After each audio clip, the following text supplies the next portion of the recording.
In this video, I'm going to show the Memberium shortcodes that I use to implement the My Profiles page and the page for managing child members. So if you remember from the first video, we have a page here, which is the profile page that a parent can use to manage their account.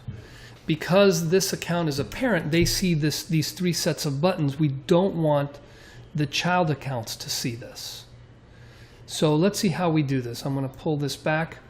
Right here, I'm logged in as the administrator, and I'm going to go in, and this is a Thrive content builder page, just showing you how we've done this. So we have this Memberium tag 246, or Infusionsoft tag, which is the parent tag. This is the one that's only given to accounts like dad. None of the child 2, 3, or 4 accounts would have these.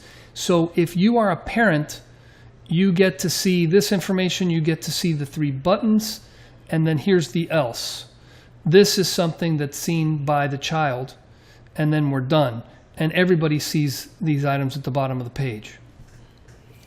So we're using that tag. So far there's nothing magical here. This is just standard Memberium has any, which is like an if statement, so that only the parents see this.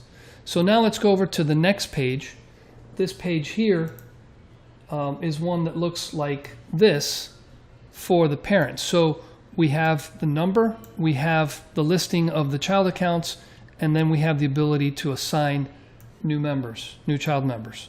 So if I go into the Thrive editor, you'll see that there is an there's a Memberium shortcode for the umbrella child account. So this gives me that count, which gives me the 2 out of 9. I don't have to work very hard to get that. It's just something that gets displayed. I have another shortcode called umbrella list children, and that's going to go and generate this. Now we've done a little bit of style sheet formatting, but this is pretty much out of the box Memberium function.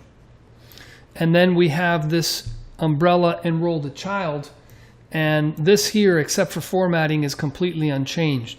So this enables us to add that information. We were able to add a count button, and this works perfectly okay.